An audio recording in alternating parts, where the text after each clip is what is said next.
I think this would have been an entirely different story had it not been two horny people. Yeah. Hey everybody, welcome back to the Stoneface Reactions. I'm Theta, this is Lessons, and we are back with the next to last 8th MS team thing that we'll have. Of course, we'll have rankings later. That would be the final thing. We are here with Miller's Report, which I believe takes place between a couple of episodes. I'll say like 8 or 9. I could also be thinking of Battle in 3 Dimensions, but I can't remember. We have a board, first off. Let's go ahead and get that handled. And let me actually center this up on screen. Oh, that's the problem. I have it on the wrong window. Boom, there you go. That helped nothing. I'll just bring it down here to the actual only thing that matters. As I have the board changelog where I added Aina, Sanders, Elidor, Karen, Mikkel, Kiki, and Shiro. I connected them to Shiro, Kiki, Aina, and Mikkel. Mm-hmm. And then I marked Aina as dead. I think we never see Aina's... Well, I didn't put that as a note, but the thing about Aina is that we see her from behind or in shadow. No, we see her... that they call Aina. No, no. We literally see her face forwards. They're feeding her when we first see her. And then, of course, she's just wrapped up in bandages, though. Well, yeah, but we know where her face is. It's still face forwards. Sorry, you said we only saw her in a shadow or stuff like that. It's like, no. If you cover her face in bandages, you can't see the face. You maybe see the eyes, but don't see the face. We still see her. Like, there's hair, there's a mouth. I know what this person looks like. You said shadows. Shadows implies I know what her outline looks like. That is a complete... Like, you're talking, what was the report? The Watergate report what was his code name? I can't remember all of a sudden. Deep Throat. Yeah, Deep Throat. You're talking like Deep Throat in the shadows, like, here's your thing from the cloaked in shadow. No, we saw her. She was clearly in daylight. I would say there's a good chance that if I saw her without the bandages, I'd be like, I think that's Aina. Well, she has distinctive hair, like purple, whitish hair, so yeah. Yeah, and extremely chapped lips. Also, not for nothing, I can tell what her skin tone was. So, it's not like if the cops said, who do you think the mummy was that took everything? I'd be like, I've got some details I can share with you. I know relatively, she's probably only over 5 foot by a little bit. She's got a hair color you probably don't see every day. She's a lighter skin tone. Like I'm just saying, the cops would be able to look her up. No, but I think what I'm still saying is that we never see. Okay, the first time we see her, she's her face is in shadow, and she's grabbing one of the kids, like sheltering, because the kid is scared. Then we see the back of her hair when they're going down the. I don't think there's any point bringing up the opening bit because we don't even know who those people were. Then I'm talking about from the moment we get to the village. And then she's wrapped up in mummy-like, and then she gets... Yeah, but it's still better than being in the shadows. Like, she's not even in the shadows. The top half of her body's not even in frame. That's not even on screen. Like, you could say that was anybody. There's more dead kids than we even see. No, but you can tell because of the hair. The hair, again, that's off screen. No, because when they bury her, you see the hair. No, you're talking about the first part of the episode when they're crashing and everything. And you said when she grabs them by the thing because they're scared. And I said, you can't tell who that person is. The top half of their body is off screen because it's framed. It's framed for the two little kids that she's holding. And you see the hair. You see flash of the hair. And also when they're going down the hatch, they're all back, and she's beside Shiro. Again, you see the white and purple hair. I appreciate most of all what we've done here is that your whole point was that you couldn't recognize her.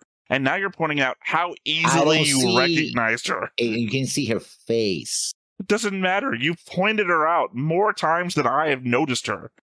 To your indication that how you don't know who she is. Oh, we don't know. She's so noticeable. You've noticed her more times to point out how you couldn't tell who she was, or how we didn't barely see her. We did barely see her. The evidence of your argument is more to my side than it is yours. I feel like you've done too much research. If you had done less research, you'd have less argument points. And I'm like, okay, I see what you're saying. But no, the fact that you've pointed her out in scenes that I didn't even notice her in is working against you. So you start with the notes then? Well, yeah, but you were talking about the board, so I was like waiting. I mean, all the kids are on the board, except for who died. Aina, yeah, with green hair. Forgot that she didn't get tied to that line for some reason. I don't think that's green either. Not to like argue every point. That looks blue to me. That's green to me, but yeah. Maybe it's that thing. Maybe we have different color receptors or something.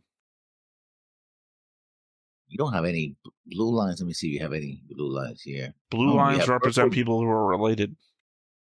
Yeah, those are green, bright green lines. Red lines and purple. Hold on. This is the blue. No, it's darker for some reason. No.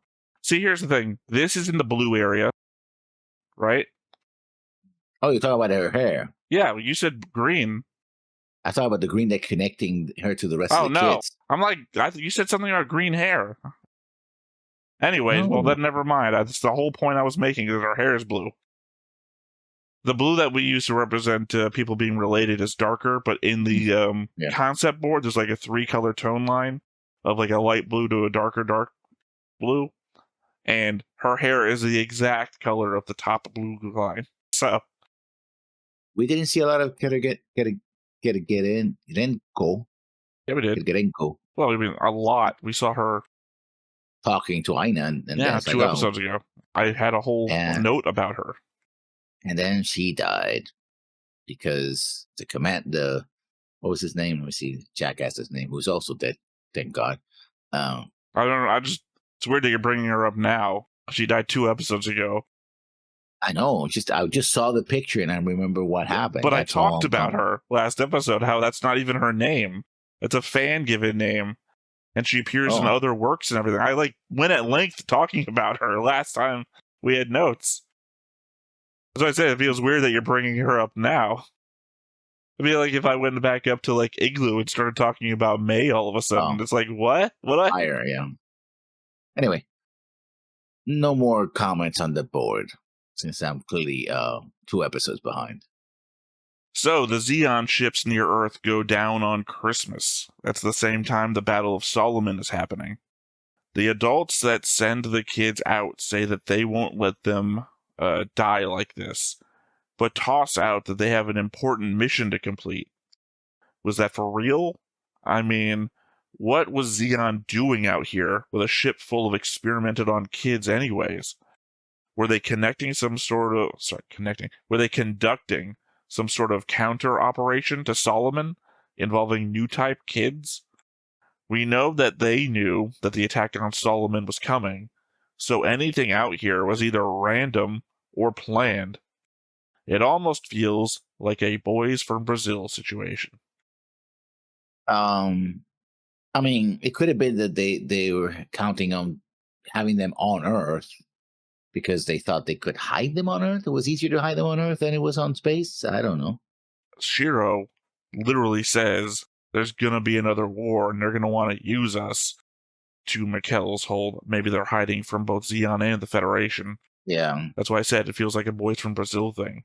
We've experimented on these kids to make them the next generation of Zeon, and we're going to hide them away, literally in the jungles of some other country. Which is what I just said, but sure. Oh, now you're doing it. Okay. Yeah. Well, to be fair then, I said it first because the Boys from Brazil thing was literally part of my note. You can't one-up me on the thing that I said. Today's going to be fun. Okay. My first note then. It's a long one. Now, this is a weird episode. This is a weird episode all around, which explains why it wasn't aired on Toonami. Starts with the storyline and characters that were never mentioned in the show and only appear in this episode, as far as I know. It could be manga or something like that. Audio CD, whatever, talks about it, but I haven't heard it or seen it or read it. So only 2 characters, Michael and Kika from the original cast, appear in This with voice lines. There's other characters that appear, but they're the ones who have voice lines. But these two characters would know that the people they were looking for wouldn't want to be found because either the Federation or Sion would both, as I wrote this very quickly and clearly I messed it up. Police guy would not know that the people they were looking for wouldn't want to be found either by the Federation or Sion because both would charge them with treason for their actions during the series. And finally, also the timing of BB's baby, which appears to be at least a month old, means either that it is Michelle's baby, or she was cheating on him while he was away. Which was my implication at the when we were watching it. Yeah. Because every time you have shows like this, you always have to think, okay, that's a baby. That's 9 months. This show has been taking place over 2 to 3 months. Yeah. It could be a third person's baby, and then they married this guy. So. I mean, also, knows, right? to your, I wrote this in a hurry full of typos. I was just reading my solid thing, and I typed out, apparently, Solo Man. So, it's like, I'm just going to read over that. Sorry, what was the first part again? I thought I had a comment about that. Starts with the storyline of characters that were never mentioned in the show and only appear in this episode. As far as I know. You had a problem with that while we were watching. No, after we were done, you were like, this didn't need to be here. I didn't have a problem with it. Maybe it sets something up or explains something, but we'll see later. Like something happens in Zeta that, like, what the fuck? Where do these people come from? Yeah. But this is the third or fourth show. No, I think Zeta comes out in 1980. So I guess this would be backsplaining then, filling in. Yeah, that's what I said. Maybe something happens in Zeta that this is going to explain. Like we would ask, where the fuck did these people come from? And then they had to do something in a manga later to explain it. And it's like, well, we can include that in 8th MS Team. Yeah. I don't know. I really like this because maybe it's like an OVA. Maybe like this could have been like its own thing. But definitely, technically, episode 11 said finished. So this is kind of an OVA. It just feels tacked on to me. It literally is. It literally is tacked on because the episode 11 said finished. In like, maybe if the episode had started with like black screen, white letters fade in, epilogue, maybe that would connect it to it. But I think the element that there's no real connective tissue, because even Mikkel says it's been a couple of months or whatever, that it's not directly connected. It is its own standalone kind of thing. You can watch it, leave it or take it, I guess. Mm-hmm. Since Miller's report happens before the end of the show, this is the last contact we have with the characters, or I guess, chronologically. For people we don't see or hear about, apparently in the novelization, Karen retires and becomes a doctor, I guess following in her dead husband's footsteps. Elidor continues to be a singer. Mikkel is a teacher, I guess, at some point after this. I guess after... Sorry, that was me freehanding it, and then apparently I also wrote, I guess, after this episode. So stop freehanding your own notes. And Sanders remains in the military. Yeah, Sanders seems to be the one that really was into the whole military shit, Everyone else felt like Sanders was a lifer to everyone else. Like he's also got a humiliation fetish. I don't know. It's loves how everyone's like knocking him around for being the Grim Reaper. Mm-hmm. Yet he broke that streak because the MS team survived. Mostly. Ina died. Well, not the real Ina. And she wasn't part of the team. Died. Yeah, to be fair, I guess that is the argument. See, it's the real argument you should pull. She's not part of the team. To be fair, neither Ina part of the team. Yeah. And this is just a personal note. I hate that things didn't work out between BB and Mikkel, but she sent him a breakup letter. But she sent him a breakup letter. I guess the reason why he did not go back up to space since there was nothing for him back there, because he's from the colonies, just like Shiro is. I don't think he is. But he's like, No, remember they And were I know all on he the gets ship. reassigned from space, but I don't know that he's from space. It seems that he is. Well, we never actually covered where he's from. He never talks about it. We never see. All we know is that he comes in on the same shuttle that that Shiro comes from, which could be coming from anywhere. I mean, literally, it could be what do you call it? High. You go high to the atmosphere. You circle the Earth. You come back down. They could just be reassigning from somewhere else on Earth. That's something I'm told. Yeah. That's what I'm just saying. I have Yeah, no but fucking the idea where Mikkel comes from. the path line seemed like they were being deployed from space because later Well, I on, mean, Mikkel could have been deployed in space and then coming back to Earth. Like, we don't know where he's from, is all I'm saying. yeah. Also, the fact that what was this guy's name? Oh, I have the board. I can tell you who the name is. Yeah, unfortunately, all I have is that guy, Elidor. No. The medic. Norris says a line. Even Fetties who are born in space fall to the disease, I think, or the virus of gravity, something like that. Describing it as a disease or a virus really threw me off when you reached gravity. Yeah, I know. The wording is a bit weird, but well, it's like, I mean, that doesn't indicate anything. Well, he was talking about the people that were attacking him. So I'm saying it's the context of what you were saying. He said that even Federation people succumb to gravity, indicating that even people born in gravity succumb to it.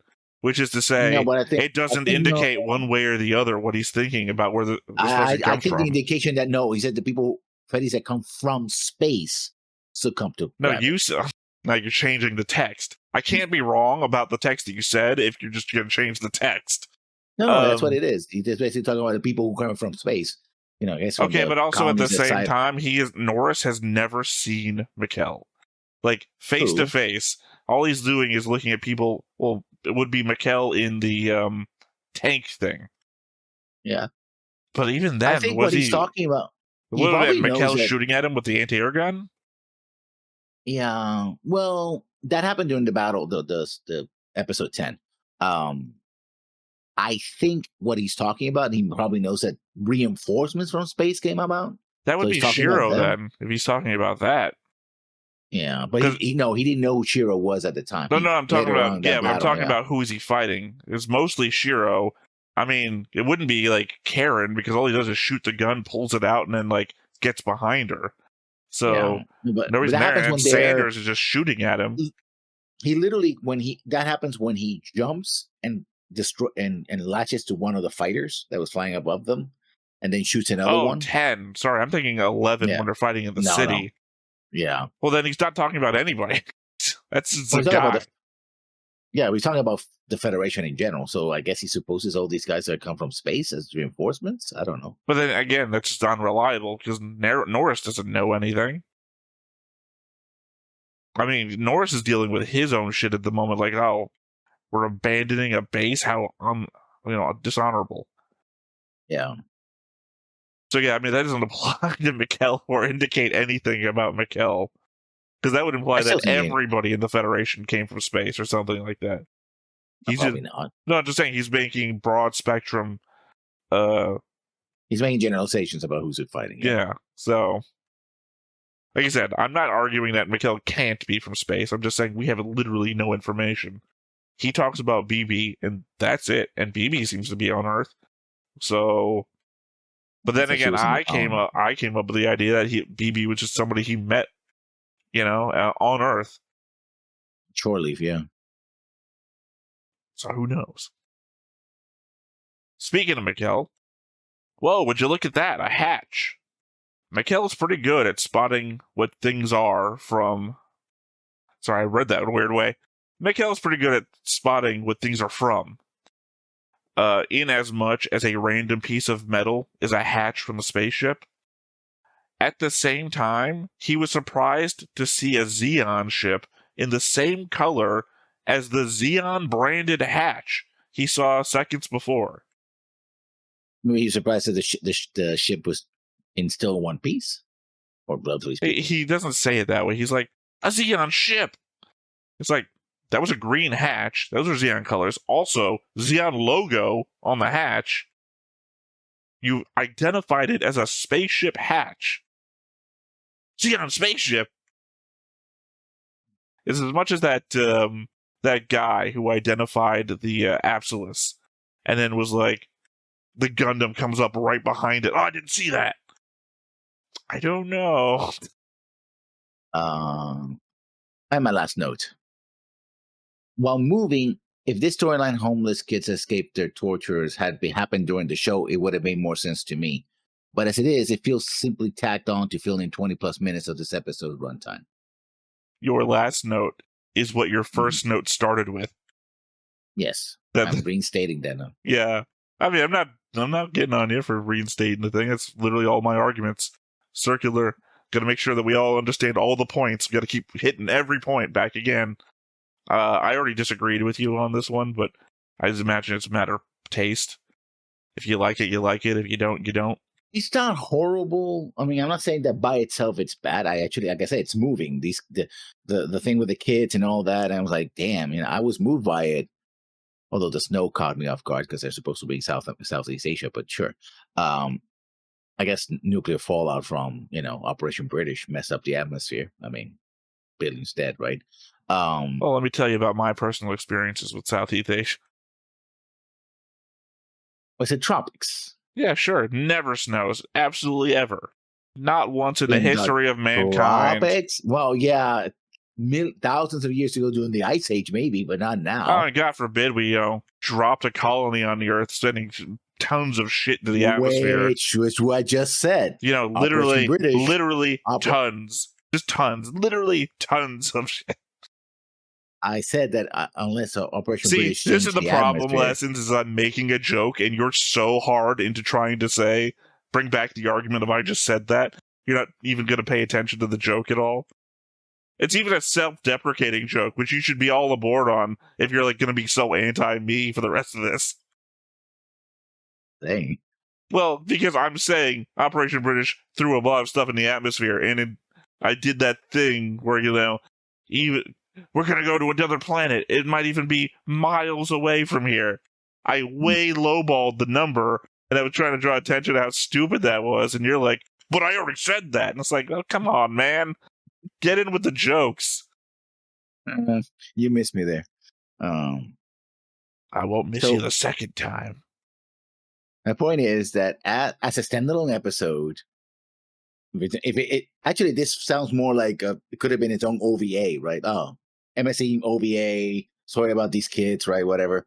Or if it had been introduced sooner as a storyline, I think would be great, except for the fact that we only have 12 episodes to work with, and the storyline is done in 11. So, yeah.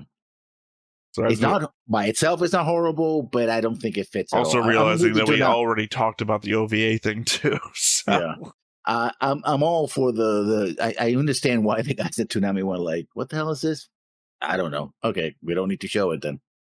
I don't know. I imagine Toonami probably saw that episode 11 ended with the thing that said finished and was like... Yeah, but they get the whole package because they have to watch over to the censors. They don't show anything. They have to edit it for, depending on which block they were showing it. But even in the midnight block, they didn't do a lot of nudity, so... There was no nudity this episode.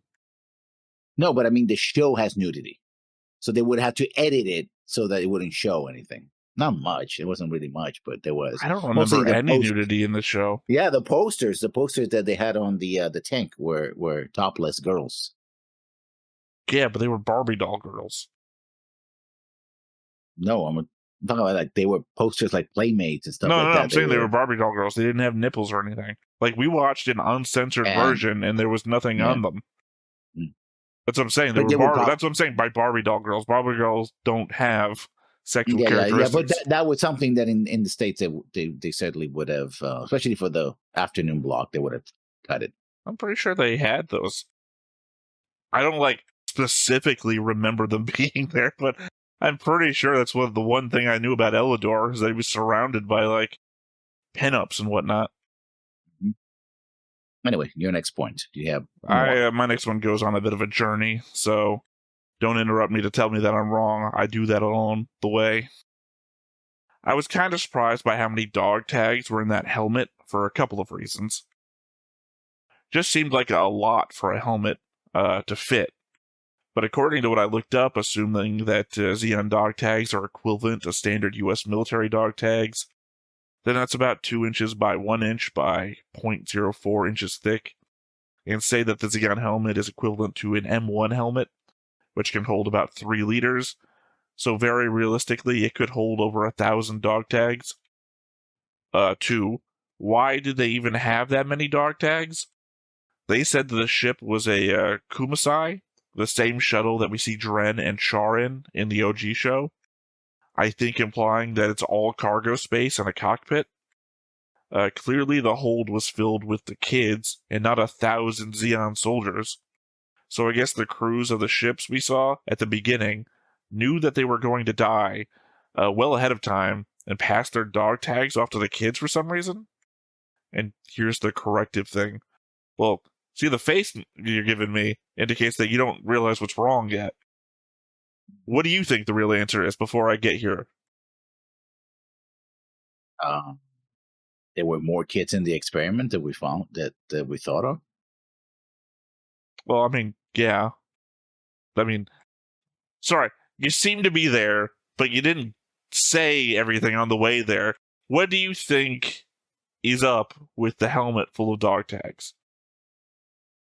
I mean, it could be the kids, but also Shiro would be there as well, and Ines, so that if anybody asks, "Oh, they're dead," here's the dog they tags. Weren't.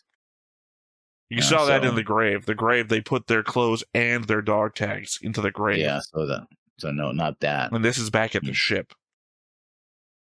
Yeah, no, I don't. Right now, I'm drawing a blank. I just want to point out that I figured it out after the fact. The dog tags were all the kids. That's where that's why they were all 4-digit numbers. The kids didn't have names, and according to the Flanagan Institute flashback paperwork, the numbers were their only identifiers. The dog tags that you see in the helmet are all only numbers. They weren't names. Hold on. Actually, my last note here actually covers this more in depth. Much like you, my last note involves a thing that I said in a previous note. So it took me a second viewing of the entire episode for me to put it together. In the shot on the Kumasai, where Kiki is holding the helmet full of dog tags, one of the dog tags is 1013. The commander that goes by Shiro, according to the flashback of the Flanagan Institute, because the top paper is his, and when it zooms in on his hand on the paper, 1013 is on the top of the paper. So those are all just the kids' dogs tags. Now, to the episode's ending, that goes on. Well, I guess I can read it now, it doesn't matter. It's all my notes from here on out. Now, to the episode's ending, I still don't know if that implies that they died and it was a new type of ghost thing, or if they were just giving up their old numbers and moving on. The fact that there are no footprints in the snow to indicate that they did leave, and the swan flying overhead representing whatever. I mean, if you want to get into the weeds, the swan Lala saw died. Is this a ghost swan too? You could follow this rabbit hole forever. I mean, I'm thinking that they just left. That was it. You know, they were leaving their identities behind. That's what the I think it's very deep. I think it's a very deep rabbit hole here that literally they brought the swan back out because these kids are new types. And, you know, what's a fucking thing that we can associate with new types? Well, Lala saw a swan that fucking died. Maybe that's a representation here. We're seeing the swan because they're new types. But what's that one thing that we know about that swan? It fucking died. And here's this thing. And now we've already covered the fact that maybe all those kids died in the crash. Like, where's the pilots? If the pilots died, how did the kids survive the crash? I mean, that means that Kiki and Mikkel had a ghost experience. Are you going to say that Amuro's ghost experience is more valid than Kiki and Mikkel having a ghost experience? I mean, you can assume a lot of what happens to Amuro on to be stress of combat. Here, it's just... So you're writing off Lala's acid trip adventure shit as Amuro was going crazy due to stress. A lot. It said a lot of it, not all of it. Well- Clearly, some of it is just. What I'm just saying is that New-type either bullshit, yeah. you're in on this as a thing that just is in this universe, or Yeah, I think the kids were real, very much real. I'm not saying they're not real. Evidently, death is at the end. They covered the track, so they left. I mean, Lala was talking long after she died. Yeah, but the kids just covered their tracks and left. If they were trained, they just did that. Were they trained? They were experimented on. We don't know if they were trained. Or Shiro taught them to do that. You can cover your tracks. It's okay. I think you're reaching as much as I am at this point. Like, I'm reaching for the maybe there were ghosts thing, but I think you're reaching for, well, we don't know what Shiro did or didn't train them with. I mean, we know that they had Shiro and Aina had a huge impact on them, right? Gave them names. I mean, the laziest naming you ever could have done, too. Let me just think about every name I've recently come in contact with. No. But I'm talking about you're saying you're really working to defend yourself for some reason. This is the joke thing again, where you're not just buying into a joke. Shiro, I said, is being very lazy because all he did was use all of his closest friends' names for these kids that he just met. Didn't think up new names or anything. I'm calling Shiro lazy. You don't have to defend yourself. I'm not even touching any of your argument. No, I'm just saying that. I mean, the fact that we didn't find any tracks in the snow, they just could have covered the tracks and left. That's it. It's pretty easy to explain. But again, this is a universe where new types are like force ghosts. So yes, but here's the thing: if you give me a mundane explanation and a far out magical explanation, I will always choose the mundane explanation. This is why you're gonna fucking die. We're like in a world with wizards, and you're like, I don't want the magic explanation. It's like, it's fucking magic is real. It's like, believe in the fucking magic. The wizard is gonna death kill you, and you're not gonna see it coming. It's like, this door is fine. It's like, it's got a fucking magical trap on it. And you're like, nah, looks like a locked door to me. No, it's gonna fucking explode with a fireball. It's magic is real. Even when magic is real, you can still have simple, straightforward explanations of stuff. Like, you can have a mechanical trap instead of a magical one. The problem is that you're thinking that the mundane is not magic. In a world where magic is real, magic is also mundane. No, magic is magic, mundane is mundane. No. If you live in a world where magic is an everyday occurrence, then it is also mundane. It isn't an everyday occurrence. It's very rare people have these weird, undefined powers. Not everybody can go like, oh, fireball. You're inventing a world. Okay, granted, I guess I am also inventing a world. I'm thinking like Piers Anthony's Incarnations universe, where magic exists alongside science, where magic came back, and you have like the flying carpet industry fighting with cars and planes to try and sell you shit on billboards. Like, is that the world that you're living in Gundam? Yeah, new types are so fucking real that we're trying to exploit children by the military. That's how normalized that shit is. The average person doesn't come in contact with new types. And we don't know why. We don't even know the nature of the experiments on these kids. Well, my argument is more based on the fact that it is there and it's not super crazy.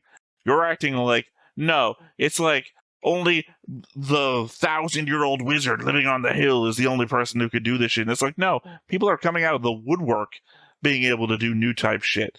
So it's like not something we're just making up. It is a thing here. It isn't so much a thing that they spend a lot of time. Are they psychics? Are they espers? No, they're this one thing specifically. How many times did we hear new type in the movie? They want to push it. Yeah, that's what I'm saying. Yeah. But again, that could 20 be years from the movie. But as well as they just left. They were there, they talked to them, they had the experience, and the kids just left. That's it. I'm just saying that your argument against it as being ghosts is more fitting if this was just a normal world where new types didn't exist, right? If I was like, maybe there were ghosts, and you're like, why would we be doing a ghost movie? And in fact, new types are not, and we're talking about within this specific show itself, we don't see any new types here. The only time mention of new types is in this last episode, and not even not they don't even mention new types. They said the Flanagan Institute, but as far as I understand, you can't produce new types. Well, that's what The probably they were Flanagan trying Institute to. was literally 100% about new types. Oh, That's what the more than Flanagan that. That's they're Institute was injecting. about. Yeah. Well, we don't know exactly what the Flanagan. We know that they were training new types, but No, they were investigating and researching new types. That was the whole point we brought up during the to date this, the G-Quicks episode that we watched, and we talked about the Flanagan Institute and what Flanagan was doing there. That he is producing the initial.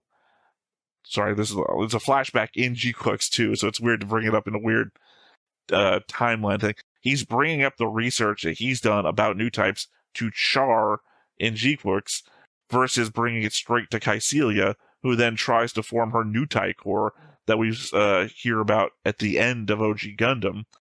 So that's what Flanagan is up to here. He's trying to figure out this whole new type thing, and apparently part of that turns him into a fucking monster. Because I mean, I don't know what I thought he was before. Like it seemed like little kids, yeah. Yeah, well, because when he talks like Char sounds la to him, so I don't think that Char is like, oh, here, take this girl that I might be romantically interested in to fucking torture. So yeah, it seemed to me it was always like the X-Men place. Like I just assumed it's like, hey, take all these weird kids or weird people with superpowers or whatever, figure them out. Anyway, yeah, we can't have the freaky ghost explanation or the we just fucking left. I can't blame you for putting it in that framework, considering you're the one saying it. I mean, it could be just like this ghost thing, or it could be a stupid stealth mission that they're on. See, it's the framing that you put it in. Anyway, I'm just saying, if we get to Zeta and Zeta's filled with like a new type of bullshit all over the place, and we're like, yeah, from it again. God damn it. We live in the world. Look, we live in a world where new types exist. The fact is that if you say, oh, they're just going to propagate more as time goes on, sure, whatever, but they still exist now. That's my only point. I'm not like trying to say everything's new types all the time. I'm just saying that it's like, cool, sometimes there's beam weapons, but a lot of people still use guns. Well, I'm not going to say, what sorcery is this? Every time a beam weapon goes off. Okay. Elidor got shot up on purpose. I don't think Mikkel had a good read on that situation at all. Yeah. Mikkel is talking about how Elidor got shot on purpose to go to a hospital for a long time. It's like, I don't think he read that situation anyway. Well, the thing was that at that time, Mikkel was like, close the goddamn door. And he's like, no, I'm not going to close it. It's like, you're going to get shot. And that's what happened. So, yeah. Yeah, but he was dealing with this whole, like, claustrophobia, don't want to die in a box sort of thing. Yeah. I'm just saying that he's like, he got shot on purpose. It's either that or Mikkel's carrying on the argument. Yeah. This is as a result of having read my last note before I got here. I guess swans are just attracted to new types. It's a pretty strange thing to make into a thing. Like, a swan was near Lala once. That's something we can carry forwards. This one didn't die, though. It just landed and kept because going. It was probably already dead, as per my ghost argument. Oh, God. What do you mean, oh, God? I just bringing back the thing that I said earlier. Not inviting another argument. I'm just saying that, look, I'm being sarcastic here already about the idea that why did we bring a swan back? If the fact these kids might be new types, and what's the one thing we have from new types? Like, obviously, this is 14, 15 years? 16 years after? 79. This is 1995, so 10, 16 years. That's what I said. So it again assumes that there's not going to be any other thing that we can associate with new types other than the first time you see a new type of swan appears. Space swans. Sorry, now my brain's going to the fact that it went from space, side 6, to Earth. It's the reverse Kira. And ironically, Kira Kira is something you could do to reference. Apparently. My last note. This segment with Dr. Flanagan really repaints the man. Goes from a guy I couldn't really care about who researches new types into this war criminal that experiments on kids. I'm assuming we won't see him again in the future, as I imagine he was put up against the wall. Well, disappeared. Went to Brazil. Well, no. Well, yeah. Sorry, you say disappeared, and I'm thinking that means he's alive.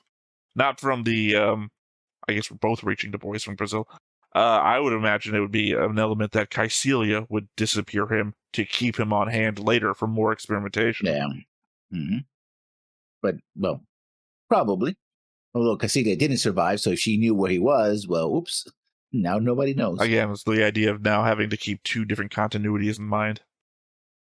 Because Caecilia is alive. Sorry, now I'm also realizing we just spoil shit for people who haven't watched G-Quicks yet. Yeah. All right, well, that's the board. That's the notes. Don't have any comments loaded up, so I guess nothing left to do but to hop on into it. But before we get started, make sure that you hit the like button. Hit that subscribe button. Comment down below to feed that algorithm. On top of all that, if you want to watch more shows like this, unfiltered, uncensored, and uncut, as well as some early access stuff, you can check it out over on the Patreon. It's just $5 a month, but hey, no pressure. There's zero pressure in order to do that. It's just a little bit of extra support, and it would be greatly appreciated.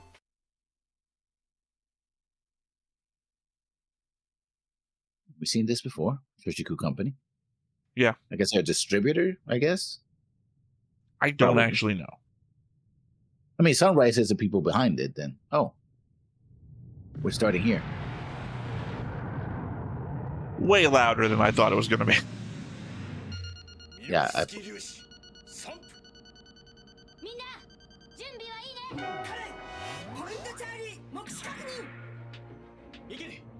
like how the missile launcher looks like a Dragoon-style missile launcher from the 1980s. A dragon. I just realized that thing that I mentioned about the novelization saying what happened to everybody afterwards didn't mention Kiki. So maybe Kiki and Mikkel are actually the ones who are dead. No, remember, it says Mikkel becomes a teacher. Oh. I assume Kiki must stay with Shiro and Aina then. It's a babysitter, I guess? Literally in the final shot, she falls to her knees in front of them, so...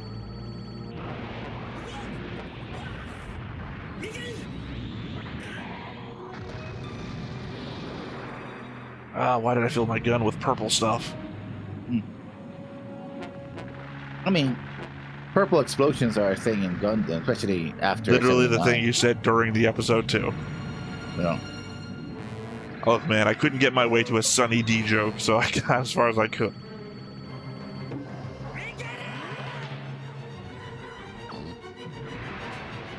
I guess technically with that shot, Shiro was the first person to be I Am Gundam.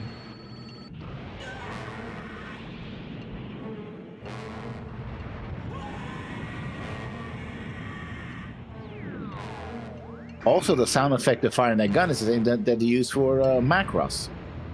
On the big gun in Macross.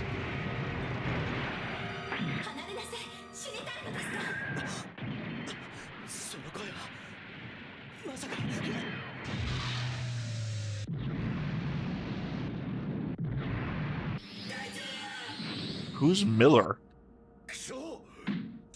Sorry, we were starting to hear. But I won't say. Yeah. Well, yeah, you saw, I guess, a couple of minutes from episode 8 being edited on Toonami.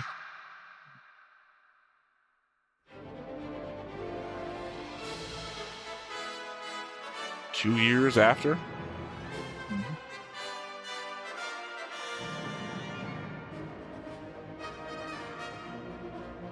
Forgot for a second that we were in box format.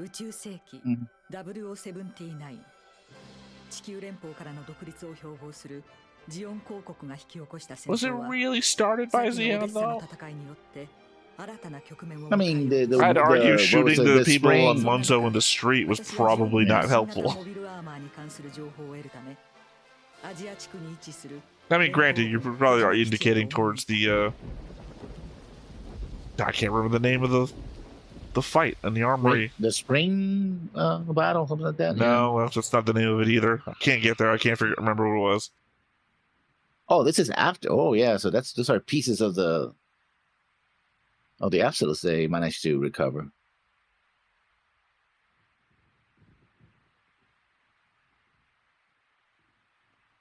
Which one?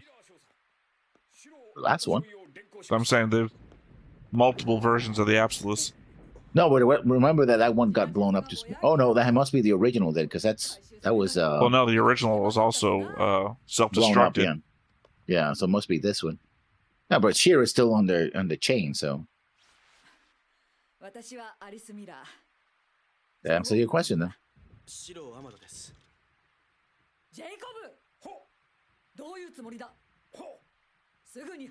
Keeping a criminal in handcuffs? I'm gonna bring you up on charges. You just assaulted me. I don't understand why everyone around here thinks it's cool just to hit subordinates. Yeah, I think that's the original absolutes that got blown up by Aina. Kiro still has his hands bandaged, so. That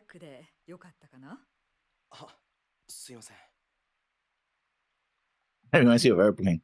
I like my coffee. Like my men. Black like my men. The other kid goes like, what? What the hell? That'll go good with the finger sound bit. Oh god, no. Don't do that. それから4時間後、救難信号を発信。さらに12時間後、エリア847の山岳地帯で無事救助された。ええ。しかし、それまでの過程において、いくつか不審な点が見られた。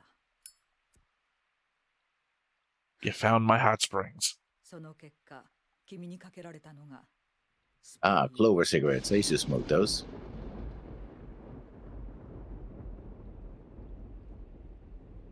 Because I was stupid and willing to spend more money on poison than the average person.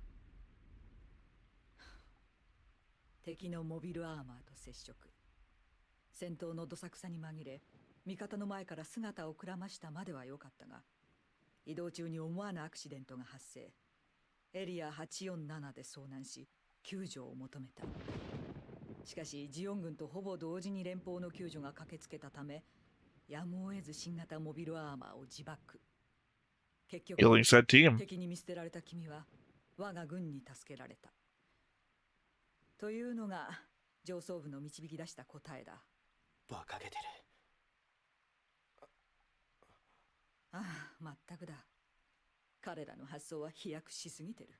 So essentially, I guess the court martial was entirely run by Miller's findings. 連中の考えを覆すのは容易ではない。Drug the coffee. だからこそ協力してほしいんだ。協力？話してくれないか？本当のことを。君の潔白を証明するためにも。俺の潔白。さあ、聞かせてくれ。真実を。あの日、エリア847で。This episode is going to be all about the mountain again. Mm-hmm.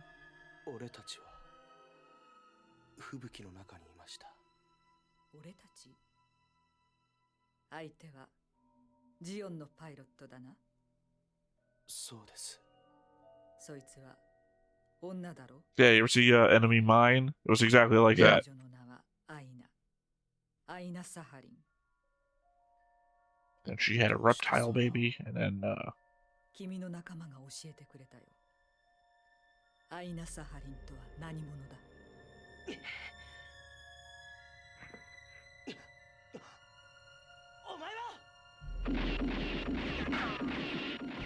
and that's when I died. That's when I killed her. Wow. Yeah, and those reports in space. I guess you can hear. No, you couldn't hear the gun, even if you're grabbing it like that. But I guess it's for our benefit of the audience. We expect that.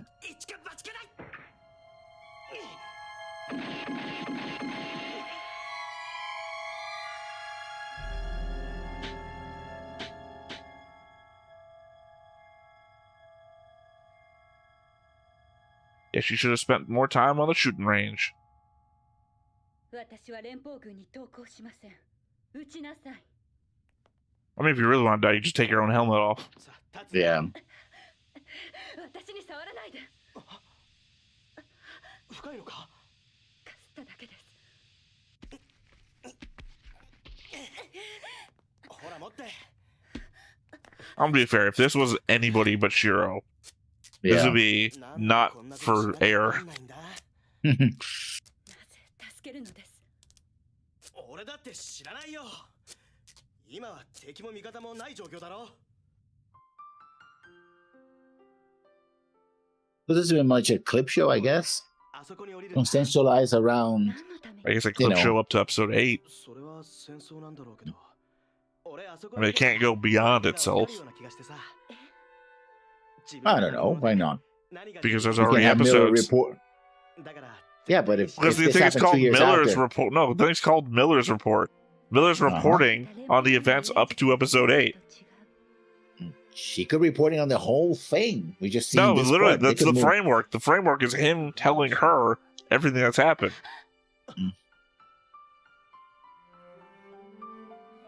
Also, it wouldn't make any sense to go beyond it because we already 行きましょう。 know the last 3 episodes. でもここにいても見殺しにはできないわ。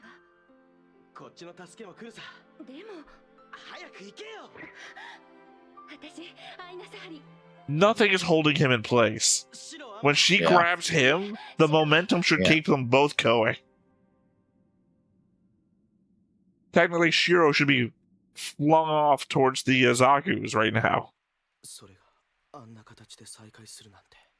偶然それとも運命。再び君たちは戦場でまみえることになったんだな。彼女は同じ戦場にいたんです。俺たちの攻撃目標。 I mean, it does seem incredibly lucky that 2 people met in space would also be assigned to the same region. Yeah. そんな。この化け物のパイロットがアイナ？試すしかない。アイナ、アイナサハリン聞こえるか？アイナなんだろ？答えてくれ。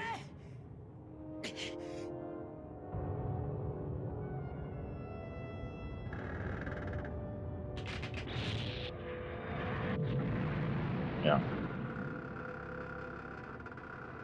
But we know. Well, no, I'm gonna shut up. I'm not gonna say anything. Never mind.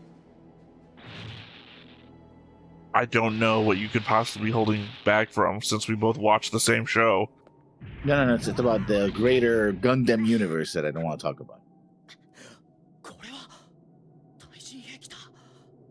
I mean, I'm pretty sure you gotta be hitting your limit now on the things you've seen. パイロットがアイナか。 True. それと I mean, preferably, eventually, Yes. we're gonna hit the point where you stop knowing shit and everything's gonna be new. Yeah, but okay, how can I put this? I was gonna make an speculation based on wikis that I've read before, stuff like that. So, yeah.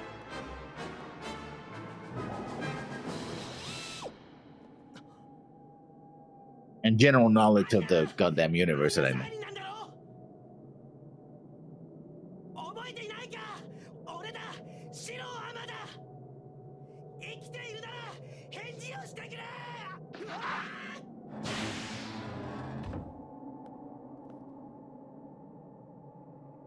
See, I wouldn't be able to do that. I'm too scared of heights to do any of that shit.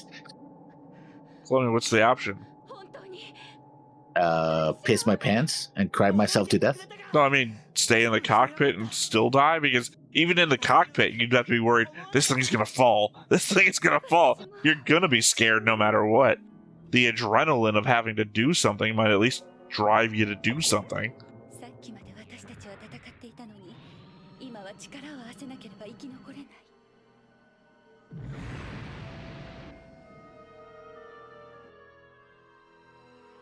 I mean, I'm not arguing that I'm any better. I'd probably be in the same state. Like, heights are scary. It's just like, at the same time, you gotta do something or you're gonna die.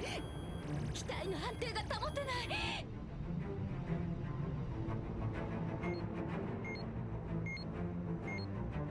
It's the same time, I also know I wouldn't be a mobile suit pilot. I don't have reaction timing.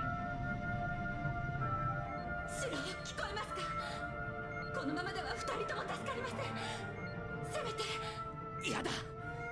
I'd probably be those two guys in the bunker back at Jabro. 一緒だ。 Yeah, drinking coffee. Nobody's gonna attack us. Don't worry, guy. I got us assigned to the furthest away pillbox. Now, no. Yeah. もうある。頼む。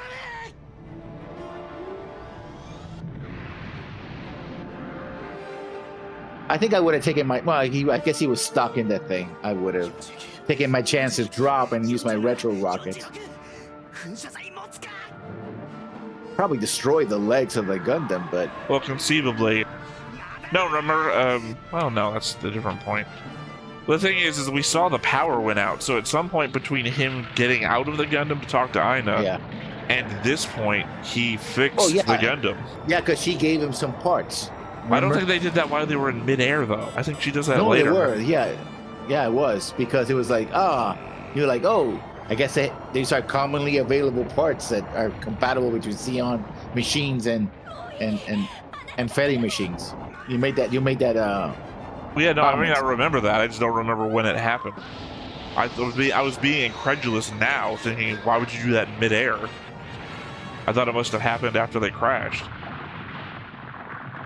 But still, what we know about episode 11, when Norris knocks the machine out and he has to fix it from the inside, that something must have happened because he had power in one moment. No power in one moment, and power in after.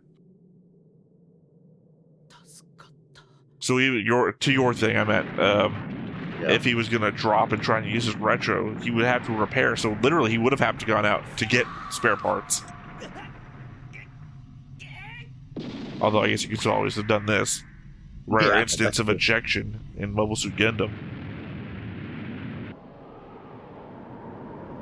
Still think it's real stupid that the ground-based Gundam is the only thing that we see with an ejection seat.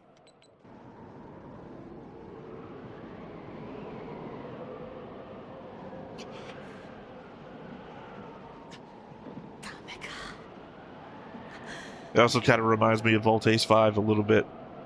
Voltace 5, the dad knows that it's a fake Voltace 5 unit because the kids eject from it. He says, I didn't build any ejection seats into that thing. I didn't want them to get used to running away.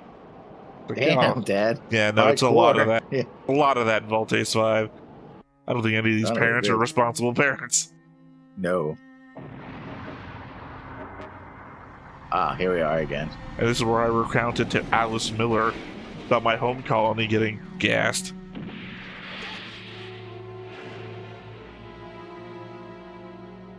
Although, thankfully, it seems like already evacuated. No, Well, not at all. Look, no.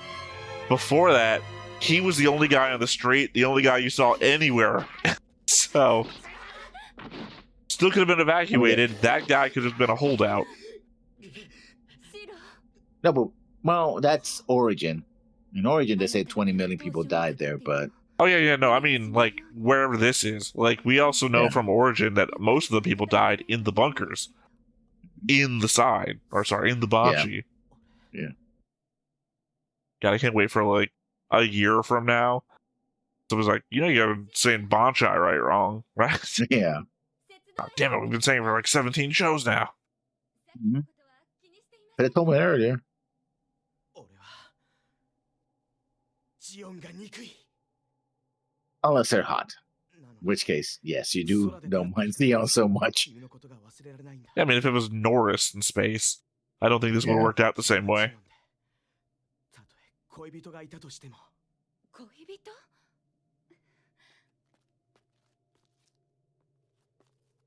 I think this would have been an entirely different story had it not been two horny people. そして Yeah. あなたが連邦の人でも私の答えは Like, the fact she just writes off the, I hate Xeon. Like, wait, I'm a Xeon. I don't have a boyfriend. And remember, this is stuff that Alice Miller is being told. And that's when I wrapped my arms around her. She was so warm. And Alice is like, go on. What else? Yeah, we go back, then and there's we- a whole crew standing around just listening to Shiro talk. He's drugged. He can't stop talking. Yeah. Oh, and you made a hot bath in the mountain? Okay. God, and that's when she stood up from the hot spring completely naked. Go on.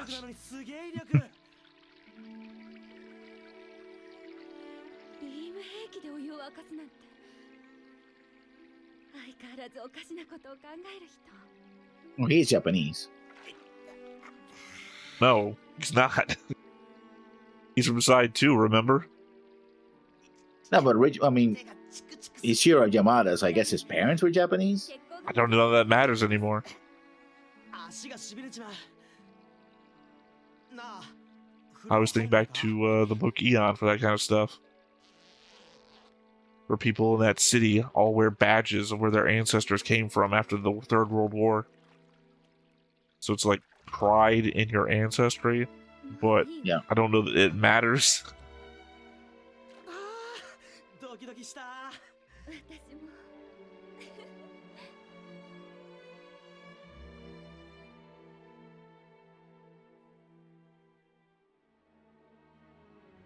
Thank God 8th MS Team had no battles in space, because nothing to define anything in that background. 私たち二人 Yeah, but that shot is incredible. Them standing in the frozen water reflecting the sky. Great animation work. Can't wait till we get back to Legends of the Galactic Heroes. We're going to be arguing about, is that a metal background, or is that reflected water that all the ships are landed on? きっと会えるよな Sorry, it's legit the last thing that happened in the last episode that we watched. なぜだ What do you mean, why? 戦う必要なんか It's な been い less than 10 minutes since you said I hate Xeon. Yeah. Probably less than 2 minutes until your girlfriend blows up a 戦争 Federation... I don't know what the hell that thing was called again. Taken right out of patent. Yeah. 死ぬ気ですか教えてくれアイナこれが戦争なら俺たちにはどうしようもないのか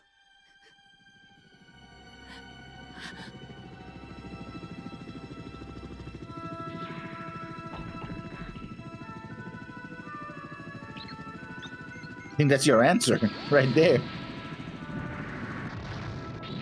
I mean, to be fair, I think we're looking at it from the pessimistic side. She also did destroy a super weapon.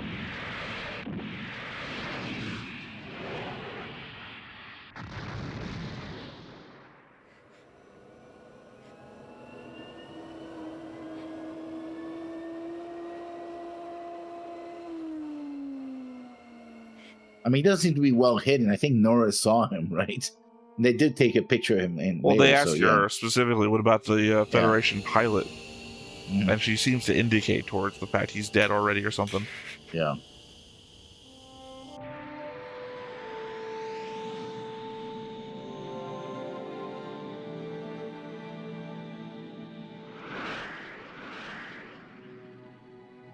I just think there's an element of, like, there's really no point in going out of your way to kill him. なるほど。でも、 He's Oh, more capturing likely to him. die out there on his own. もし君が彼女を始末していれば、あのモビルアーマーは無傷で回収できたはずだ。だとしても俺はその選択を選びはしなかった。まあ、いずれにせよ状況は不利だな。だってそうだろう？君は一度ならず二度までも目の前の敵を見逃したんだぞ。俺はただ無益な人殺しをしたくなかっただけだいいや、違うな。 Again, though, her point was, 惚れているのさ if you had killed her, その女に。 we could have gotten that thing. そう And literally, Yeah. if you had gotten that thing, the two pilots of that transport wouldn't have died either. Literally, more people died because you didn't kill that one person. 今までの話がすべて事実だとして、どう報告するのがベストかな。 I mean, it's not really a smooth thing to get a tape recorder. You literally, I think your word is good enough. He told me this. Good. 容疑はスパイ Also, I remember why I hated her because she pulled that trick on him. Yeah, I do remember that part. ああ知ってるよ。どこもかしこも Tosun うち net, の隊長が噂の持ちき Tosun りですからね。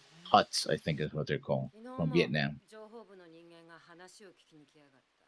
自分も事情聴取を受けました。たく上の連中は何を考えてるんだか。 Sorry, there was stuff I wanted to say, but I think a 隊長がスパイだなんて。 貴様 plane of some sort was doing the lowest level landing it could do around here, like shaking the floor a little bit. 隊長はいつだって自分に正直に生きてる。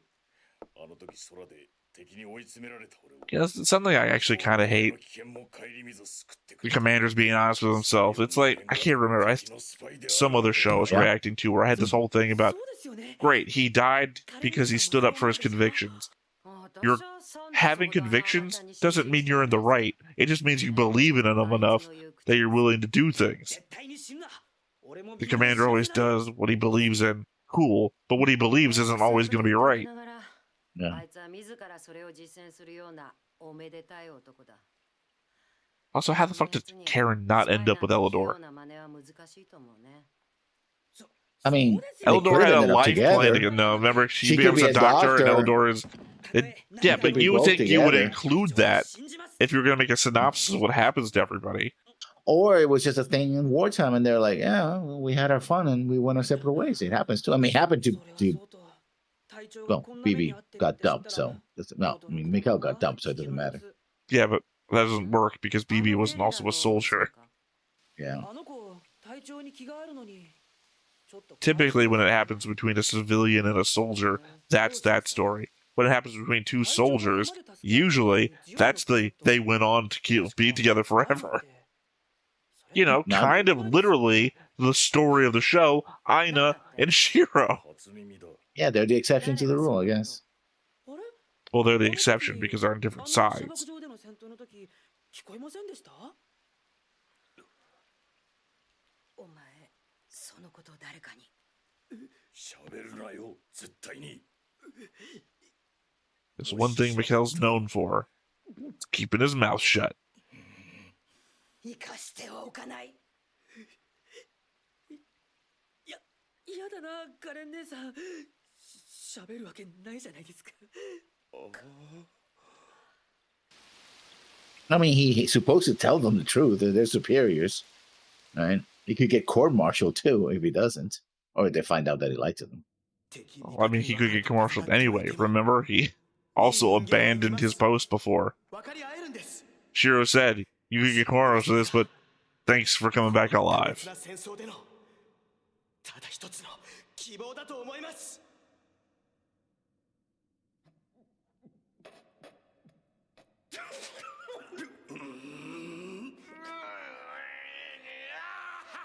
Isn't that Dob? No, I don't think that's Dob. No, I mean, if it is, it's a real reimagining. 一つだけ聞かせてもらいたい。 Oh, the one that sounded 今の reasonable. 君に敵を撃つことができるのかな turned out to be the most unreasonable of them all.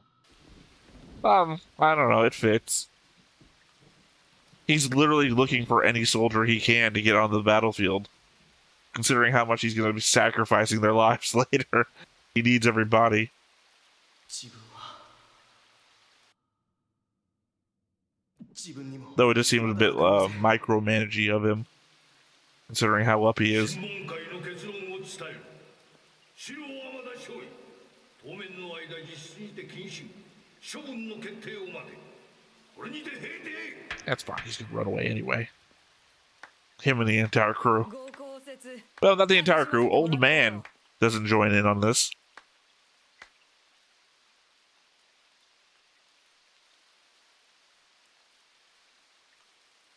敵とだって分かり合える。前にも君と同じことを言った人間がいたよ。 Jesus. で、そいつはどうなった？ Crucified. 敵に情けをかけたばかりにまんまと付け入れられ、気がついたらあの世にいたとさ。戦場にはそういう輩が5万といるんだ。忠告ですか。敵の女を信用するな。女を使うのはジオンの常套手段だ。君は病に侵されてるのさ。新米が陥りやすい病にな。 I want to see that Zeon Core. I think we probably already have. That's probably Giren's little thing. Where he's got all those blondes in the red uniforms.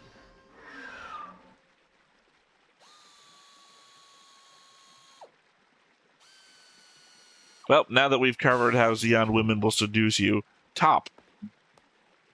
Yeah. It's a weird inclusion, considering what this is mostly about. I really wish they had done a little bit more background with Top and them. Show where they came from.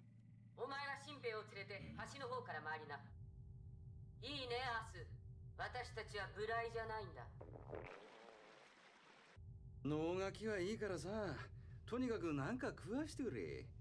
隊長さんよ。いいね。殺すんじゃないよ。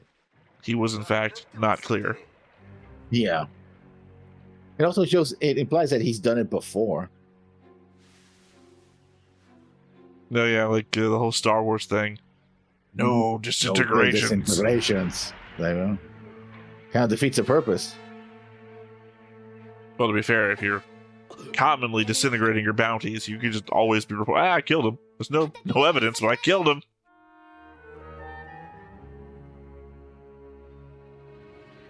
Are they going to repeat the same line of who speaks first wins? You say the same line. Remember, I wrote down 2 different lines. I mean, the one that they translated in here. It has to be the same line, of course, because in Japanese. This one is going to be he speaks first loses. Yeah. In English, who speaks first wins. Mm-hmm. You know, I might have believed you more if you didn't say whoops before you did it. Yeah.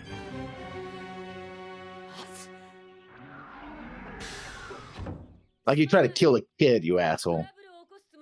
I mean, he deserved to die, but you know. The go-to to prove that you're not the villain here is always to get out of the cockpit. Yeah.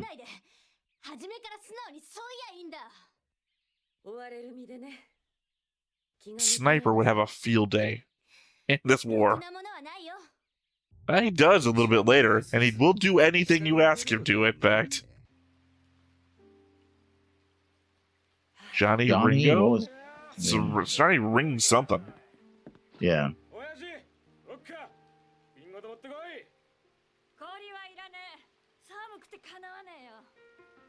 Yeah, when I look at this place, I think it's cold. Yeah. Oh, you get snow later on, so I guess. They said hold the ice, it's too cold for that. And it's like, you're open. It looks like you've got a thing around your neck because you're sweating. You're not painted as being cold.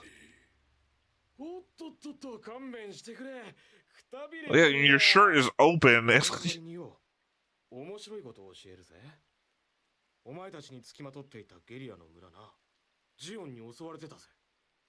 So what the hell is Karen drinking that she's drinking out of a flute? I guess champagne. Seems very. Yeah, her husband was a doctor. I guess maybe she got used to high-end stuff.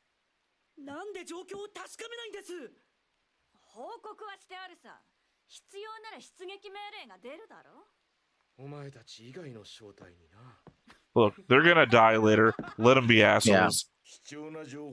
Also, where's their third member at? Not here, apparently. Don't pour it on me, it's cold.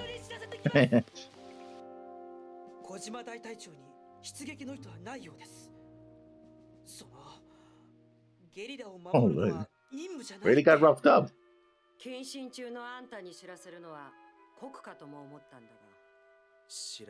Literally, you should see the other guys kind of situation, right? Man, they were well enough to go into the field later. Mm-hmm. And this is also the last time we see the old man, I'm pretty sure. Yeah, I think so. He tries to offer them the paperwork. The unsigned. They take it. No, it's the signed paperwork that has nothing on it. Yeah, they take it, but I mean, they don't take his offer. They do take the paper.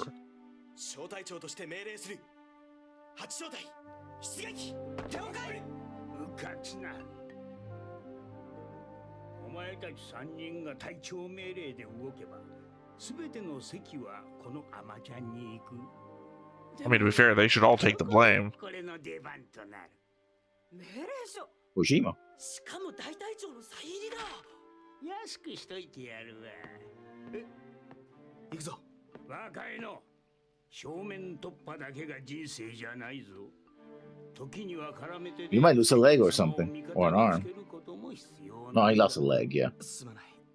じいさん。今はまだその気になれないんだ。 So you should have waited a second. Well, because that's a step I'm willing to take. Then you make the losing a leg joke. I didn't remember that was the next line that was going to come in, but you know. Well, I didn't think it panned well for a joke either way. It's just, then I heard them say that, and it's like, oh, that works well. なんでモビルスーツ相手の作戦なのに私たちがこんなに離れたところで待機なんだ。さあ、隊長に何か考えがあるだろ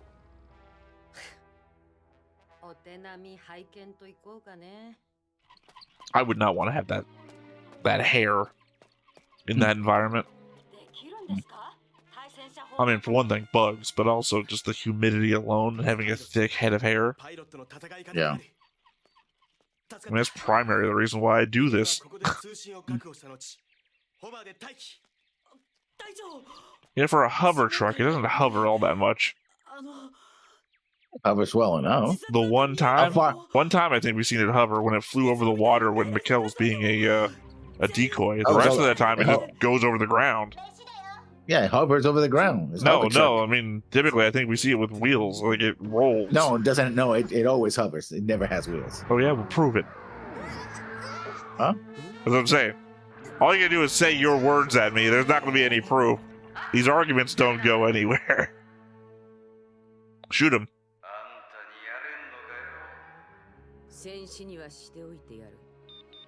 I mean, to who, though? Because technically you're deserters.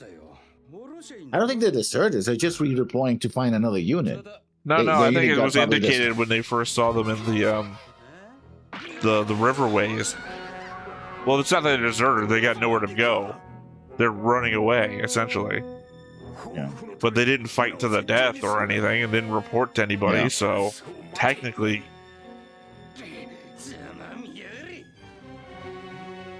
Oops. Serves you right now. Pretty lucky shot, though.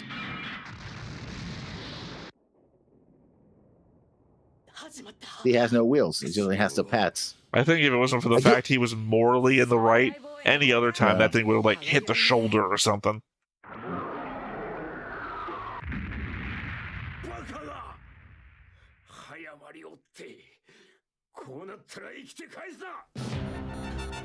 I mean, you could. You could just hit them somewhere else later.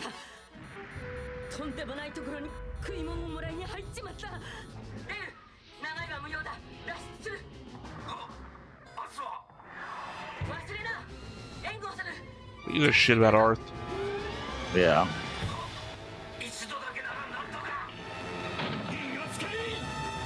It's the disrepair that the mobile suits are in makes me think that they have not seen another Xeon command in a while, and I don't think they're actively looking for one.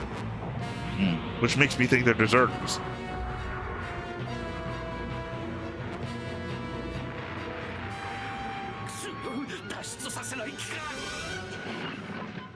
And I will also say, that's probably what Doan's Zaku should have looked like.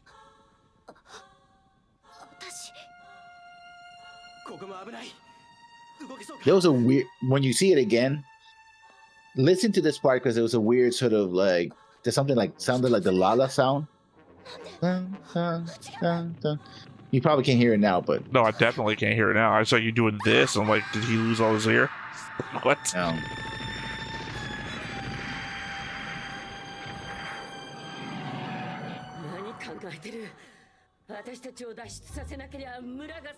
It's already a battlefield.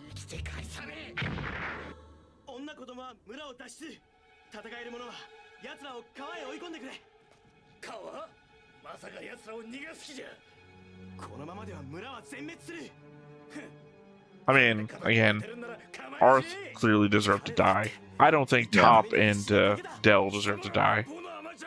Yeah, but once the fighting started, he did try to stop it though. No, Top tried to stop it. No, I'm he talking wanted about to drive the away. combatants. I'm not talking about Shiro. Yeah, Shiro's ineffective here. yeah. This is literally everything would have happened the same way with or without Shiro, except I think. Yeah, no, he doesn't even save anybody when he shoots the things out of the air. Yeah. Actually, no, Dell might still be alive, if not for Shiro. So Shiro, in fact, gets more people killed.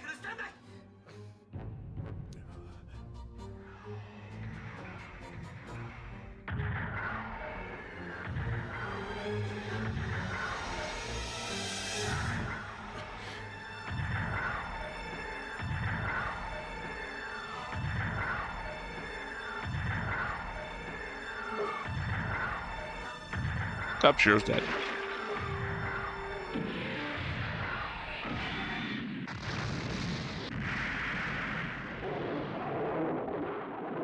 Right between the legs.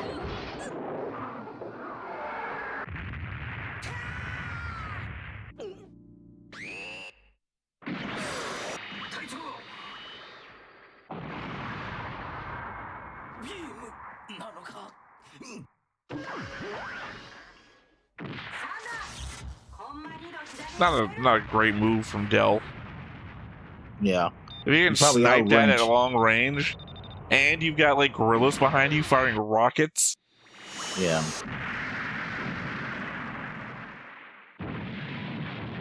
So here's my problem: is that Dell doesn't get up from that. And I'm not arguing that the Zaku could still get up. I'm arguing that that maybe should not have killed Dell. He should still be alive in that cockpit.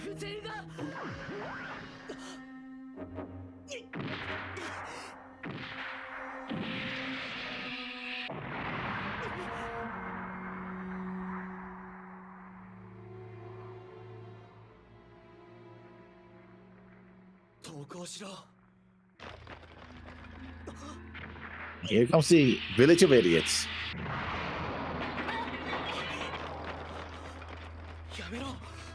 I mean, they just really decided what side they were going to be on. Yeah, well, true. Also, not really a brilliant decision from Top. Yeah. I understand what she's thinking, but also her cockpit's open.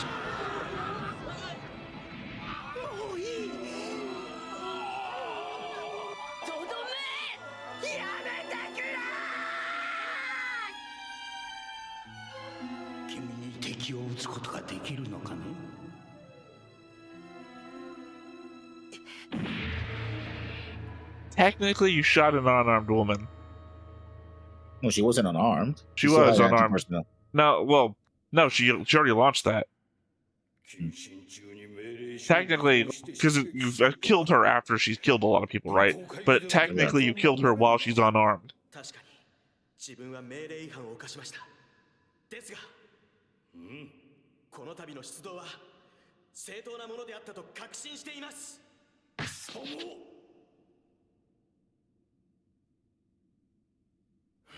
Okay, Alice is in the background. Yeah, Miller. Yes, I know. That's what Alice Miller is her full name. Well, it's two parts of her name anyway. そこでだ。君たち第八小隊に汚名返上のチャンスを与えよう。敵の領域内に降下し、奴らの基地の場所を特定してもらいたい。You know, the next episode. Yeah.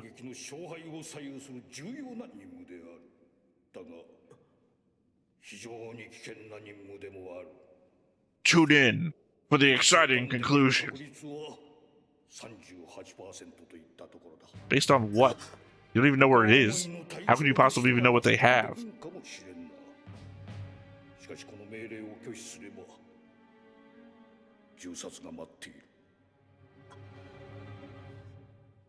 That's what that writer guy told me anyway. Mm-hmm.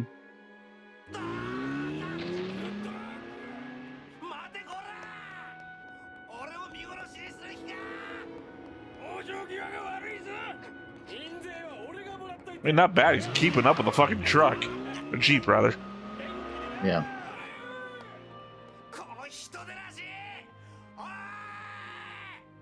I used to do that though. Keep a hand on the back of a moving vehicle. Lets you run a little bit faster. You can feel it. エレドアさんおかえりなさい。よ I like how he plays it. 入院生活はどうもこうもねえよ。病院でも話題沸騰。 Oh, I thought he was going on about how all the nurses were fat. That's what he did last time. それだけじゃねえ。お前らもグルになってとんでもねえことやらかしたそうじゃねえか。まあな。おかげでこちとら復帰早々最前線送りだ。もういい加減付き合ってらんねえぜ。確かに今度の命令はひどすぎますよね。 Well, you should be all court-martial, so なあさんだす。おう。そういや、アマちゃんは隊長ならほらあそこ。あいつ上部の不利な戦況から敵部隊を全滅に追い込んだ。とても優秀だ。君は優秀な連邦軍士官だ。 This is an offense. その結果、極刑も免れた。 This isn't Warhammer 40k. You're not that kind of officer. どうやら君はこの戦争を勘違いしているようだな。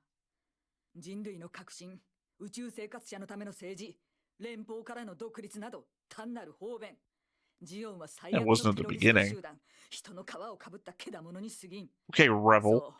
むしろ奴らを殺せば殺すほど人類はより純粋な存在に近づくことができる。俺の考えは変わりません。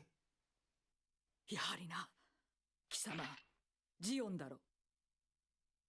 さあ、白状しろよ。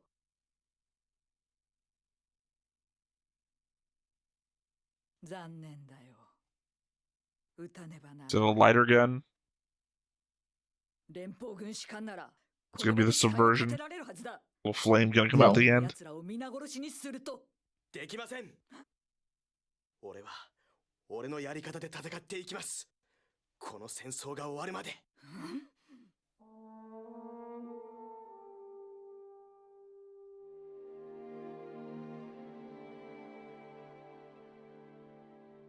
あれは情けをかけた敵に裏切られたっていうのはあんた自身のことなんだ。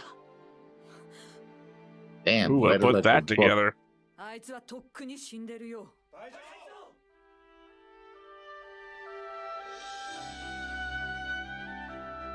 みんな聞いてくれ。知っての通り、今度の作戦はかなりの危険を伴っている。だが、俺たちは殺し屋部隊じゃない。敵だって人間。 I think you were hired to be. Yeah. 任務を全うし、必ず生きて帰るんだ。この命令はこれから先も決して変わることはない。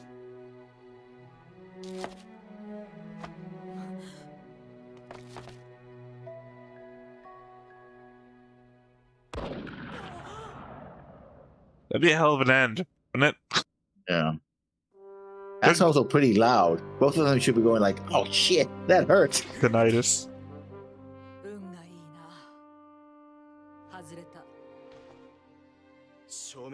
Cool, but I'll see you back in the court-martial courtroom for this attempted assassination. 勝利、見上げた覚悟だが、貴様が敵に回したのは。 Also, I know she's a woman, but I think you can justifiably uppercut her right now. Yeah.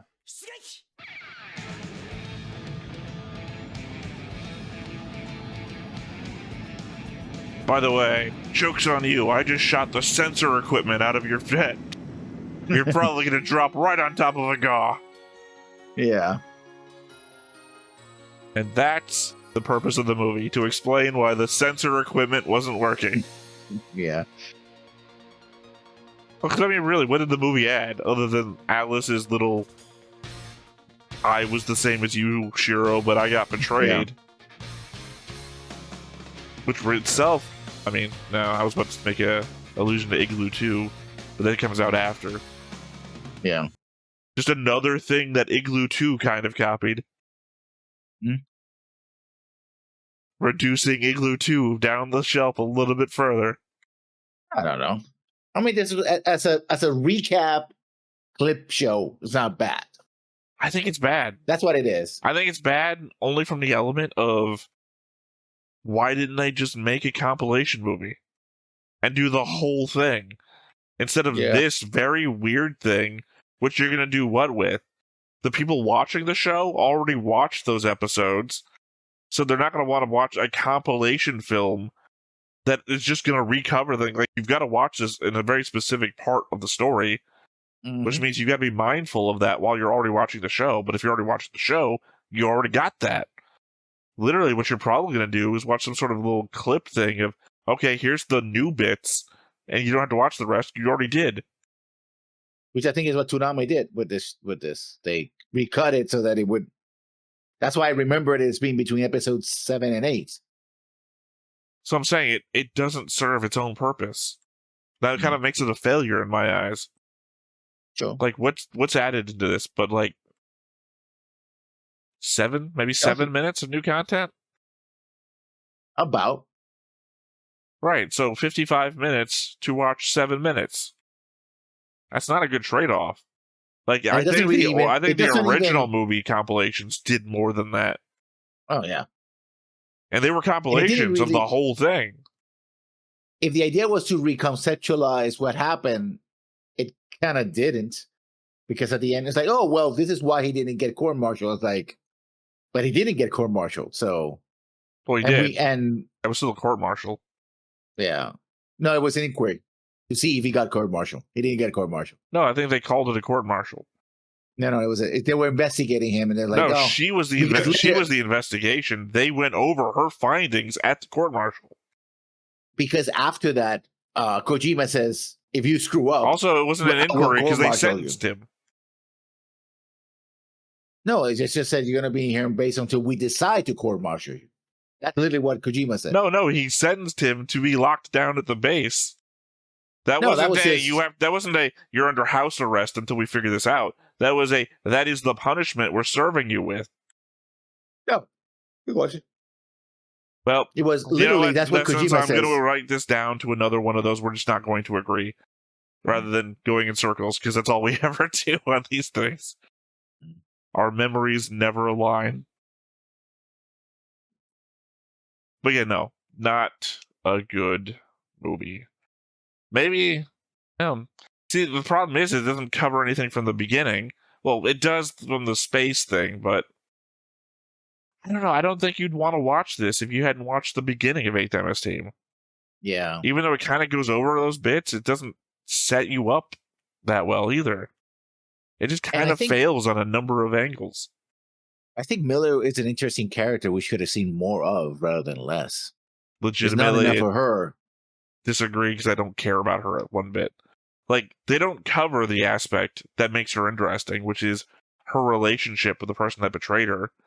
Like, they should have... The beginning of this should have been that. You know? We should have seen somebody who maybe vaguely looked like Miller, just to throw us off a bit, or, person in spacesuit, like the Aina thing where you don't see her face, but she's wearing the spacesuit, who gets betrayed, and then we have to, like, what's going on here? What's this about? And then figure that out throughout Miller's investigation into Shiro, that, oh, this person was that person from back then, and then pay that off at the end, where Shiro's like, the person that was betrayed was you. And it's like, oh, okay, comes around full circle. But no, just like, she's hunting him down, and it's like, why are you so all about this? And it's like, oh, the thing that I'm doing, you tried, and you got hurt by it. And it's like, oh, okay, that's kind of out of nowhere. You know what? I'm going to headcanon something, which is completely me. I think she's a former Sion officer that believed in what Sion was saying, like, they come Sion, right? And after Operation British is like, no, I can't do this anymore. I gotta stop these guys. He says, oh, it's all a lie. There's somebody else who said that. It kind of sounded like literally Dakum saying, oh, we're going to the evolution of humanity. We're going to be living in peace. There has to be peace between Earth Noids and Space Noids. And then when, he gets killed, and then Operation British is like, I can't, these people are murderous bastards. I got to kill them all, right? She could have been a former Sion or a sympathizer, not necessarily an officer. I mean, I don't agree with that, but I mean, I can see where you're going. The biggest point there, I think, being the switching off after Operation British. I don't know. She says it with a bit too much venom for me to think that she was ever Zeon. Like, she really seems to hate Zeon, but I think that's an element also at play of the I was betrayed by someone that I lowered my guard down in front of. That, again, is not pushed on us enough. I mean, if it was, maybe I talked over it. Maybe someone's already commenting in the thing, like, no, you just fucking talked over the whole setup thing. Like, I don't know. It's very much, if that was the case, it very much feels like it was a tell, don't show moment, which is kind of the opposite the way you're supposed to do that. Well, she does mention something when he's drugged about it, but it's so, it just goes by. No names. We don't see anything on screen, like meeting with somebody or talking with somebody. So, at best it's her word. That's it, Well, I'm just saying, they chose to be more clip show than new content. And the fact is that they're trying to introduce a character. Like you said, you thought Alice Miller was compelling. I thought she was just an additive character to make the clip show make sense. And even then, that was not necessary. The court-martial, again, not trying to disagree with you. I'm just saying that that's what we called it back when it was in the episode. So I'm just continuing my my habit of saying things as I've already said them 100 times. The court-martial scenes already were the framework of the clip shows. We didn't need anything else. Yeah. Literally, the added scenes that they added for Kojima during those could have just been more of that. Kojima asking questions. We didn't need someone to drug our main character. Also, what came of that? Nothing. Like, by the way, whoever that coffee cup dropped on top of them, he's probably going to have a headache. I'm just saying, it's an element of she's drugging people. She's pointing guns at people. She's actually physically assaulting her own officers. It's like, not cool, but also, what's the point? Also, I mean, I guess they're Federation intelligence, but they're in civilian clothes, so they could be... I mean, they have to be intelligence because they call them spooks. Yeah. We're more CIA and let's say DIA. In other words, people who are, say, Army intelligence versus... Or if there's any difference here, it might be, Federation intelligence is just that, It's a worldwide organization. Who knows what they're being their bases off of? You can say CIA, could be KGB, could be Mossad, could be anything. I mean, again, it's a worldwide organization. You can take your cues from anything. Doesn't have to be the most populous nations of the earth. So there you have it. Miller's report. Not the... The problem is that obviously you were not happy with episode 12. Like, I found it to be... Well, my problem is also, I guess, the element that I thought to be the most compelling is the thing that you have the most disagreements about. Are they dead or are they alive? I was very interested in it. From the element of a haunting or whatever, it's a really good story. But, again, you're not having either segment of it, though. And then to add this onto that kind of makes the 8th MS team go out on a whimper. Where all we did from the start was hype how much we love 8th MS team. It's a real good show. Yeah. And then has a nonsensical ending. The last entry in MS team was the one we saw, which was Battle in Three Dimensions, which was, as a fight sequence, it was interesting, but that was it. I mean, chronologically, though, that happens also between 8 and 9 or 9 and 10. They drop. That happens when they're going to the location, find the base, and then blah, blah, something else happens. So, no, I'm just saying it's between 9 and 10. Yeah. So technically not the last thing we saw because we watched in chronological order. Yeah, no. Oh, I mean, this was also on 12 is the last thing we see chronologically. Well, it's because there's the element of I just didn't think about this in time. We'd already gone past the point that Miller's Report should have been watched. And then at that point, it's like, well, why would we want to break up the 2 best episodes of the show? Also, I thought this was going to be longer because I didn't know what it was. I, for some reason, thought this was like an hour and 55 minutes or something. I mean, it's a great example that you can always overplay your hand, right? One of the reasons why, 8th MS team is so good is that it's so tight. In fact, so tight that the story ends in 11 episodes out of 12, right? Not perfect. They could have done a side but- stories thing, I guess. You know, a couple of OVAs, like a 3 OVA set, like Miller's Report, which is just Miller, no clip, just Miller doing the investigation, Miller with her backstory about whoever it was that she fell in love with, just Miller's Report itself, 23, 22-minute episode. Then new type ghosts thing, that's what I'm going to call it. And then something else, whatever happens to Kiki, because Kiki's got to, come back onto her feet somehow. Like, the village is kind of destroyed. Mm-hmm. We know that they're all spread out to the wind, whatever. So, Kiki's story. Probably there's a manga somewhere about it. I'm sure. Wouldn't be surprised. Plenty of time. 29 years. All right, well, I guess that's it for 8th MS Team until we show back up with our rankings and everything. So until then, I've been Theta. This has been Lessons. We've been Stone-Faced Reactions, and we will catch you next time. Bye-bye. Hey everybody, thanks for watching another Stone-Faced Reactions. If you have an idea of another video we could go ahead and watch, go ahead and put it in the comments down below and we'll add it to the wheel. Be sure to like, comment, and subscribe, and let us know what you thought about this video and what parts you liked. And until then, we'll see you next time. Is this too goofy?